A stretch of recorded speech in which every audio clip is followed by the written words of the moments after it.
Juma kuni tirnoq olish haqida Rasululloh nima deganlar? Rasululloh sallallohu alayhi va sallam kim juma kuni tirnoqlarini qisqartirsa, Alloh taolo undan kasallikni chiqarib, o'rniga shifo kirgizib qo'yadi deganlar. Bir kuni payg'ambarimiz Muhammad Mustafa sallallohu alayhi va sallam huzurlariga bir kishi kelib, ko'z og'rig'idan shikoyat qildi. Shunda Rasul akram sallallohu alayhi va sallam kim ko'z og'rig'i kasalidan najot topishni va dunyoda boy badavlat bo'lishni xohlasa, payshanba kuni asr namozidan keyin tirnoqlarini qisqartirsin dedilar.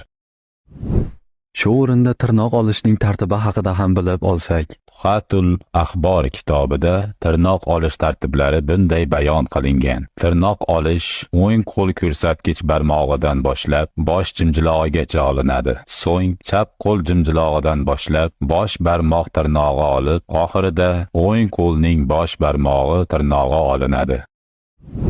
Qo'llardan so'ng o'ng oyoqning jimjilog'idan boshlab chap oyoqning jimjilog'ida tugatiladi. Manba: O'zbekiston musulmonlari idorasi, muslim.uz portali. Tibbiyot 103 rasmiy kanalimizga obuna bo'ling.